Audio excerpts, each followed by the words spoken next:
好中意呢啲大窗，好舒服啊！我覺得就好似嗰啲地盤咧，然後搭一個好臨時嘅一啲門口嘅裝修咯。一間酒店咧，我幾滿意喎。快啲 subscribe 我啦，同埋 follow 埋我 IG。平時有啲咩好去處或者啲得意嘅嘢，都會喺 IG 即時更新㗎。Hello，我係海玲。話說咧，我哋今日會去東門嗰邊住酒店。我哋咧會住3間價位大概喺200零到300零左右嘅酒店啦。特登喺個 app 度咧挑選4.5分以上嘅，咁就睇下可以住到咩酒店。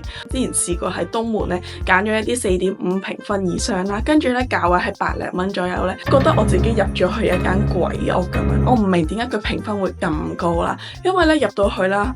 好舊，然後咧佢啲牆身係發毛啦，然後又有啲蜘蛛網咁樣啦，但係我唔知點解佢嘅評分會咁高咯。因為咧睇翻上一條片咧喺筍江我都住過160幾蚊嘅酒店，我覺得都係唔錯嘅。但係咧以呢一個價錢喺東門嚟講咧，住嗰啲酒店我覺得都唔係好 OK。今次會揀啲評分又 OK 嘅酒店一齊去睇下。第一間嚟到窩翠公寓，今次住嘅係輕奢大床房，就係196蚊，評分係4.7分。今日啦，我哋嚟住呢一間公寓啦，係有呢個洗衫機，跟住有雪櫃啦，然後入到嚟超級開揚嘅喎。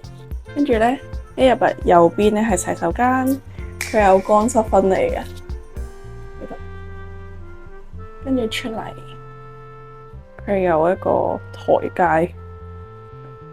唔錯，佢仲有一個小梳化，跟住有好大個窗。不過咧，佢呢個窗有少少污糟啦，但係我覺得整體嚟講都好舒服。呢度仲有個衣櫃，有啲放嘢。咁俾大家睇下呢度嘅 size 啦，呢度係洗手間，再行過嚟呢度就係張床啦。佢係咁大嘅。佢嘅空間係幾大，我覺得，同埋好舒服咯。佢好大個窗，我好中意。今日住呢間酒店咧，就喺紅嶺地鐵站附近啦。咁其實咧，佢都係好近老街嘅，喺老街嘅下一個站嘅啫。咁然後嚟到呢度啦，上嚟咧，佢個 lobby 咧係有少少好隨意嘅感覺咯，即係好似去咗人哋屋企咧，唔係好似酒店咁有管理嘅感覺啦。然後咧有一件好搞笑嘅事發生啦，就係佢俾咗張1516嘅房卡我，入到去咧，我喺度角啦，即係入門前喺度敲3下啦，跟住咧無啦啦有個人打開門啦，原來有個人已經入住咗呢間房啦，跟住咧我就有少少驚訝，然後就上嚟再換咗一間房，咁所以咧呢度係有少少即係我覺得。管理上可能冇酒店咁正式，咁然後入到嚟呢間房咧，我都幾滿意，我好中意呢啲大窗。咁其實咧佢係有啲冇窗嘅房嘅，咁但係我自己個人係中意有窗啦，可以通風同埋有陽光啦。佢啲裝修咧都幾新淨，係似屋企嘅感覺咯，唔係好似酒店咁樣啲好正式啦。但係我覺得呢度係幾舒服嘅。咁呢個房型咧就大概200蚊左右啦，我覺得都算好抵喎。佢呢個價錢咧，然後又幾舒服啦。整體嚟講，我覺得係算好好噶，我係會想再嚟呢度住嘅。第二間我哋嚟到卡羅酒店，今次住嘅就係優選雅致大床房，就係228蚊，評分係4.8分。呢度咧就係卡羅酒店，一入到嚟咧，呢度就係洗手間，佢有乾濕分離嘅，中間呢度隔開咗啦。咁佢呢度唔係好大嘅，然後再入到呢邊就係張床啦，一眼睇晒。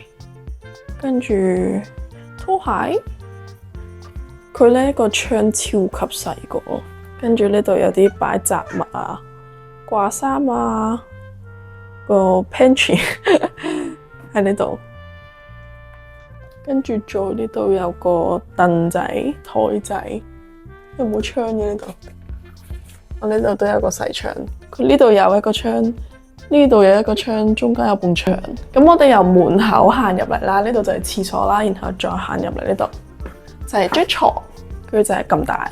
今日住呢間酒店咧，都係晒埗地鐵站附近嘅。咁呢個價錢咧就係100尾至200頭左右啦。有啲冇窗嘅係再平啲，可能100零蚊咁樣啦。如果咧喺東門附近嚟講咧，其實係算係好平嘅。入到嚟嘅 lobby 咧，我想講我以為係去咗間公司咯，入到去白雪雪勁大，係好似一間公司，完全唔覺得佢係酒店。佢一入到嚟個走廊俾我嘅感覺係咩咧？就好似嗰啲地盤咧喺度整嗰啲臨時板啊、臨視門口嗰種感覺咯。然後再入到嚟呢一度啦，佢嘅 size 係唔大啊，同埋我覺得佢係好舊啊！你睇下佢嘅牆身裂晒㗎，我一度懷疑咧，到底係佢舊所以佢裂啊，定係佢係真係整出嚟啦？因為睇下呢一邊，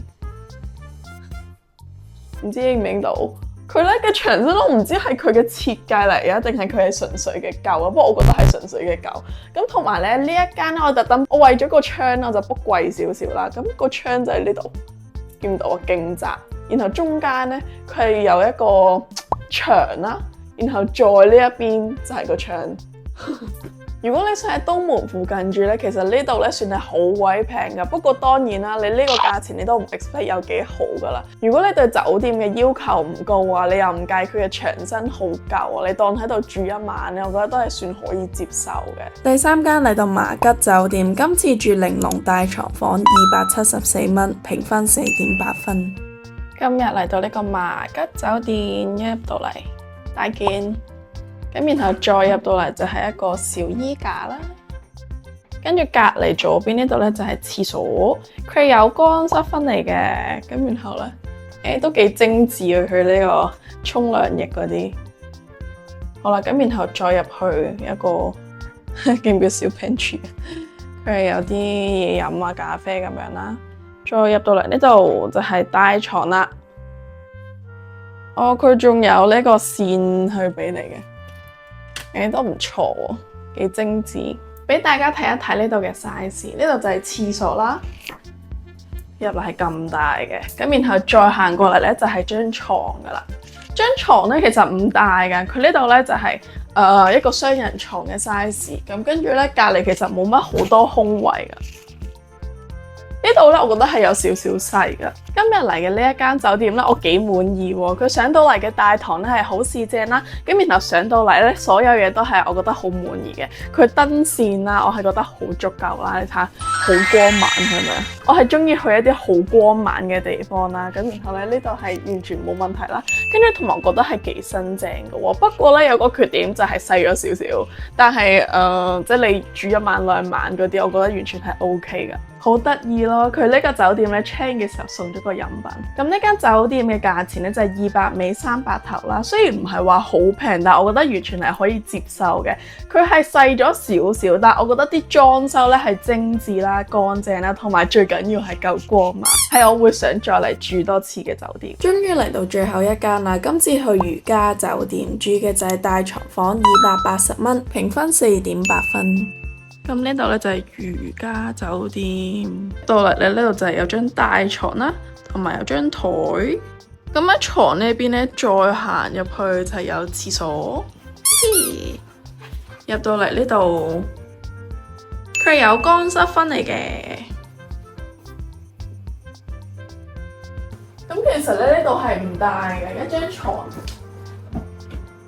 然後再入到嚟就係呢一張台。個 size 就大概係咁樣。咁我哋咧今日嚟到呢間如家酒店咧，就喺晒步地鐵站附近嘅。咁其實晒步站咧係好近東門嘅。佢其實咧你行一條路咧，有機會你已經到咗晒步站噶啦。咁呢度酒店嘅價錢咧就大概200中左右啦。我見有時300蚊左右都有。咁入到嚟呢度嘅大堂咧係覺得好舒服、好企理啦。而且咧佢嗰度有個小 pantry 可以俾你斟啲熱茶、熱水咁樣。咁上到嚟呢度咧，我就係有少少失望嘅，因為咧我 expect 呢度咧都係好靚咁樣啦，咁然後上到嚟咧，所有嘢都係企理乾淨嘅，但係我唔係好中意呢度嘅風格咯，因為夜晚咧，我唔中意佢啲燈光咧係好暗沉啊，然後佢咧係用嗰啲白燈光咧，我好唔 warm 嘅感覺咯，我係中意白雪雪嗰種裝修為主啦，然後呢度以灰色為主啦，然後咧佢啲燈光咧又唔夠光猛喎，我就唔係好中意呢度嘅格調咯。另外咧，我覺得呢度嘅裝修咧唔夠新淨咧，有啲舊啦，即係喺啲牆嗰度咧，你係會見到有少少裂痕啊咁樣啦。咁但係我覺得以200零有時300蚊嘅價錢嚟講咧，我就唔係好想住呢度咯。即係我覺得整體嚟講係 OK 嘅，但係唔係我會想再住嘅地方。我哋今次咧喺東門去咗4間酒店咧，有2間咧我都係幾滿意嘅。第一間窩翠公寓，佢嘅價錢係非常之低啦，而且環境咧都係好唔錯嘅喎。咁然後咧另外一間就係麻吉酒店，我都係覺得好唔錯㗎。㗎。雖然咧佢就係細咗少少，但係裝修啊所有嘢都係超級新淨，我覺得係算幾好嘅。只不過佢嘅空間咧就係細咗少少。咁去咗呢幾間酒店，你又最中意邊一間呢？之後咧有啲咩想我拍咧都可以留言喺 comment 嗰度。咁我哋下條片再見，拜拜。